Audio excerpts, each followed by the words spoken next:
اليوم جينا لكم مباشرة من ملعب طنجة الكبير، واللي كيتحول خطوة بخطوة لتحفة كروية عالمية غادي ترفع الراس ديال المدينة والبلاد كاملة.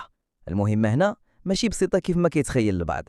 الأوراش في هذه المرحلة وصلت لواحدة من أدق وأخطر العمليات. العمال كيتنقلوا وسط العلو مربوطين بكابلات فولاذية قوية، كيشدوا في الهواء وبالميزان باش يثبتوا هياكل التسقيف الضخمة ويكملوا عملية التغليف.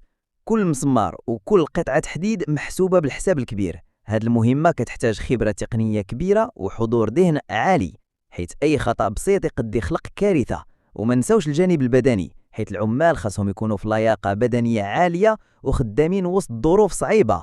الرياح كتكون قوية والعلو مرعب، ومع ذلك كتشوفهم خدامين بثبات واحترافية.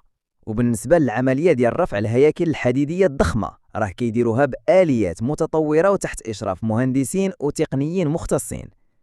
دابا العملية واقفة مؤقتا حيث الرياح رجعت قوية في الساعات الأخيرة، وهذه مسألة عادية في هذا الارتفاع. السلامة هي الأولوية، وكيبقاو كيتسناو حتى تهبط الرياح باش يرجعوا يخدموا ويكملوا الأشغال بلا مخاطر.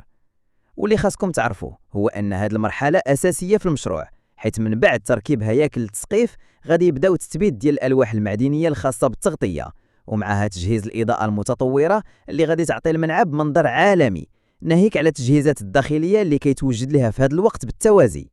تابعونا ديما على قناة أنوار ستاد، حيث حنا عينكم وسط هذه الأوراش الكبيرة، وغادي نبقاو نوافيوكم بكل تفاصيل دقيقة بالصور والفيديو من قلب الحدث. ما تنساوش تبارطاجيو الفيديو وتشتركوا